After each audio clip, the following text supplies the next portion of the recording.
Baik, Assalamualaikum warahmatullahi wabarakatuh. Waalaikumsalam warahmatullahi Waalaikumsalam warahmatullahi wabarakatuh. wabarakatuh.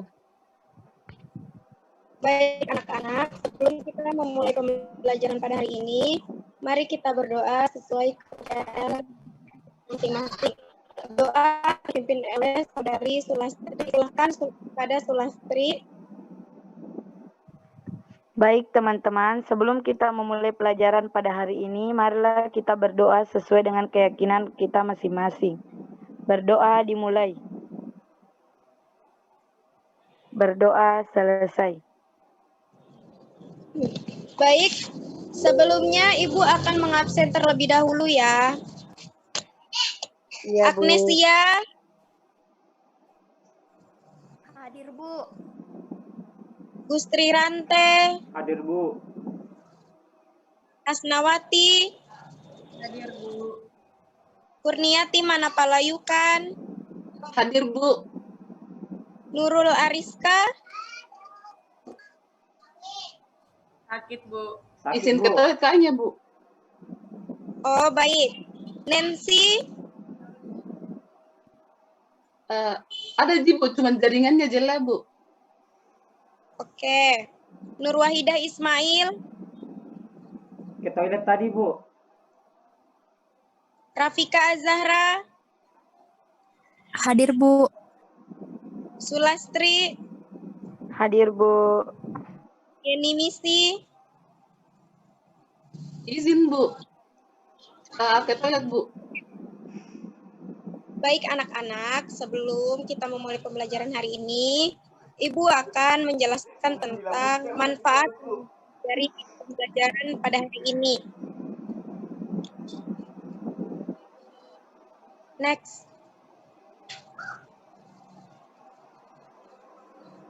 Apa sih manfaat mempelajari materi ini? Jadi, manfaat dari mempelajari materi ini adalah agar kita dapat menghadapi berbagai jenis konflik, termasuk berbeda pendapat dalam cara yang positif dan efektif. Nah, dari situ kita dapat belajar bagaimana cara menginterpretasikan perasaan dan mengetahui bahwa orang lain juga punya perasaan. Lalu selanjutnya, apa sih tujuan dari pembelajaran tentang materi ini? Tujuan pembelajarannya adalah yang setelah mengikuti proses pembelajaran, peserta didik diharapkan dapat 1. Siswa diharapkan mampu mengetahui apa itu resolusi konflik. Yang kedua, siswa diharapkan dapat mengetahui 3 syarat agar sebuah konflik tidak berakhir dengan kekerasan. Yang ketiga, siswa diharapkan mampu mengetahui pengertian dari konsiliasi. Yang keempat, siswa diharapkan mampu mengetahui pengertian dari mediasi. Yang kelima, siswa diharapkan mampu mengetahui pengertian dari arbitrasi. Yang keenam, siswa diharapkan mampu mengetahui pengertian dan transformasi konflik. Yang ketujuh, siswa diharapkan mampu mengetahui pengertian dari cara menghentikan konflik menurut George Simmel. Yang kedelapan, siswa diharapkan mampu mengetahui peran mediasi dan pihak ketiga dalam menyelesaikan konflik dan menumbuhkan perdamaian. Nah, berikut adalah gambar dari pembelajaran yang akan kita pelajari hari ini, yaitu resolusi konflik dan peran mediasi dan pihak ketiga dalam menyelesaikan konflik dan menumbuhkan perdamaian. Sebelumnya, Ibu akan bertanya, coba sebutkan contoh-contoh konflik dalam kehidupan sehari-hari yang ada di sekitarmu. Apakah ada yang bisa menjawab?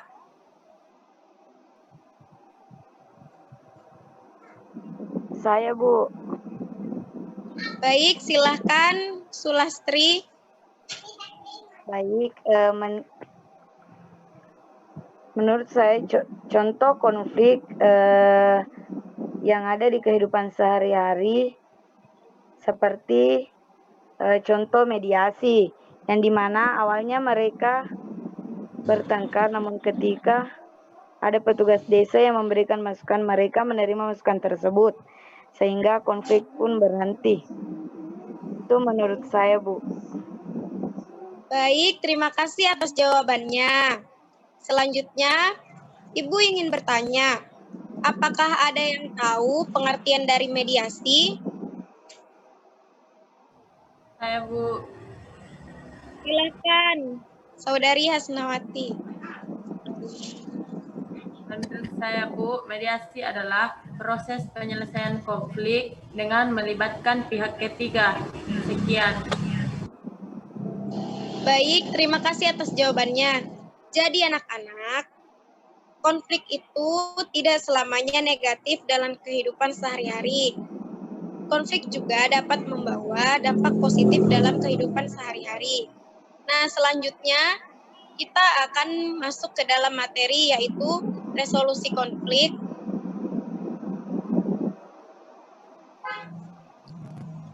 Resolusi konflik. Konflik merupakan gejala sosial yang biasa melekat depan setiap masyarakat.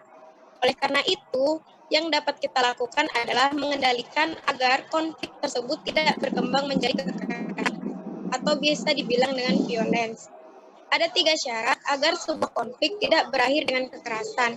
Yang pertama, setiap kelompok dalam konflik harus menyadari adanya situ akustik konflik di antara mereka.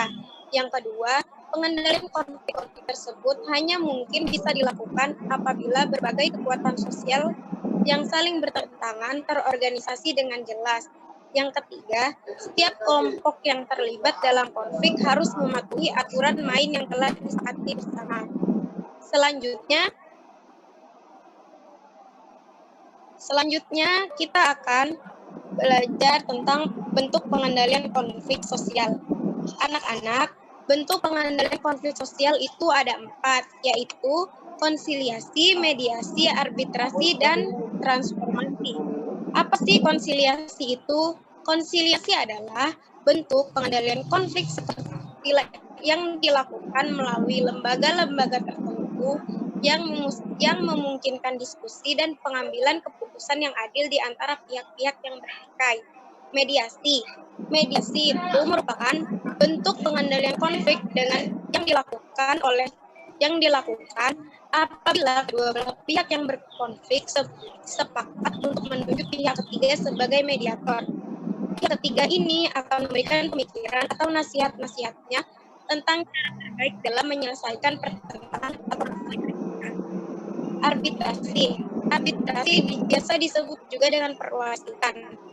Umumnya dilakukan apabila kedua belah pihak yang berkonflik sepakat untuk menerima atau terpaksa menerima hadirnya pihak ketiga yang akan memberikan keputusan tertentu atau untuk menyelesaikan konflik.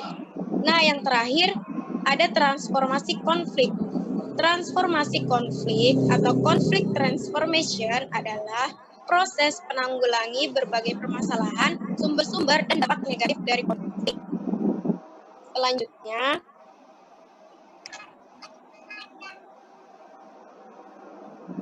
menurut George Simmel, ada 5 cara untuk menghentikan konflik. Yang pertama, kemenangan salah satu pihak atas pihak lainnya. Yang kedua, kompromi atau perundingan di antara pihak-pihak yang bertikai sehingga tidak ada pihak yang sepenuhnya menang dan tidak ada pihak yang merasa kalah. Yang ketiga, rekonsiliasi antara pihak-pihak yang bertikai. Yang keempat, saling memaafkan atau salah satu pihak memaafkan pihak yang lain. Yang kelima, kesempatan untuk tidak berkonflik. Selanjutnya, kita akan membahas tentang peran mediasi dan pihak ketiga dalam penyelesaian konflik dan menumbuhkan perdamaian. Salah satu bentuk akomodasi dalam penyelesaian konflik adalah mediasi. Mediasi merupakan upaya penyelesaian konflik dengan melibatkan pihak ketiga yang netral sebagai mediator yang tidak memiliki kesewenang-wenangan dalam mengambil keputusan dan membantu pihak-pihak yang bersengketa untuk mencapai penyelesaian atau solusi yang dapat diterima oleh kedua belah pihak. Tujuan mediator biasanya membantu para pihak yang berkonflik untuk mencari solusi yang dapat diterima bersama dan melawan ke arah strategi serta tujuan kompetitif menang kalah. Seseorang dapat menjadi mediator jika memenuhi syarat berikut. Jadi anak-anak, untuk menjadi seorang mediator itu Ada 5 syaratnya. Yang pertama, adil dan bertanggung jawab. Yang kedua, mampu bekerja sama dalam menyelesaikan masalah. Yang ketiga, memiliki sikap menghormati dan menghargai berbagai perbedaan pendapat. Yang keempat, memiliki keinginan untuk berbagi ilmu, untuk berbagi dan ikut merasakan. Yang kelima, memfokuskan diri pada persoalan, bukan kesalahan. Selanjutnya, setelah seseorang itu ditunjuk untuk menjadi mediator, dia mempunyai tugas-tugas yang harus dilaksanakan, yaitu yang pertama, mempersiapkan usulan pertemuan antar pihak yang bertikai untuk membahas masalah. Yang kedua, mendorong pihak-pihak yang bertikai untuk berperan secara langsung dalam proses mediasi. Yang ketiga, melakukan pertemuan terpisah dengan pihak-pihak yang bertikai jika dianggap perlu. Yang keempat, mendorong kedua belah pihak yang bertikai untuk menelaah kepentingan mereka. Yang kelima, mendorong kedua belah pihak yang bertikai untuk mencarikan solusi atau penyelesaian atas konflik yang terjadi. Pihak mediator selain dituntut untuk bersikap netral, juga harus bersikap adil dan bertanggung jawab. Netral yang dimaksud dalam hal ini adalah seorang mediator tidak berpihak atau tidak membantu salah satu pihak yang sedang bersengketa. Bersikap adil dalam arti seorang mediator dalam memberikan masukan harus secara proporsional, yaitu menempatkan sesuatu pada tempat dan kapasitasnya. Adapun sikap bertanggung jawab memiliki makna yang baik dalam melakukan tugasnya. Ia akan merasa senang jika yang bersengketa dapat berdamai sesuai dengan yang diharapkan, dan semuanya menghargai keputusan yang sudah disepakati oleh kedua belah pihak. Mediasi yang berhasil akan memberi kontribusi.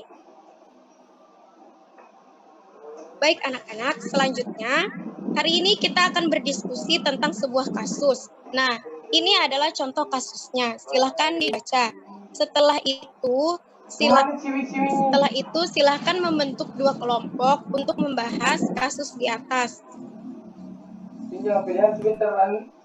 Silakan membentuk 2 kelompok. Satu kelompok itu beranggotakan 5 orang. Jadi ada 2 kelompok ya anak-anak. Selanjutnya, silakan cari materi yang bersangkutan dengan kasus tersebut dengan buku paket yang tersedia. Silakan didiskusikan ya.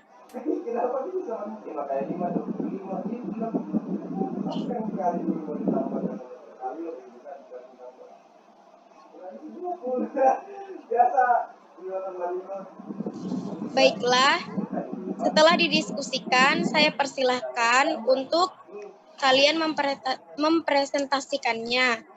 Silahkan kepada kelompok 1 untuk mempresentasikan hasilnya terlebih dahulu.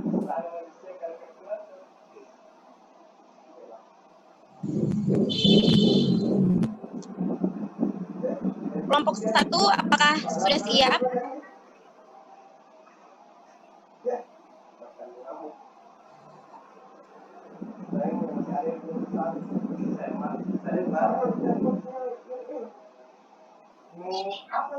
Mana ini? Kelompok 1.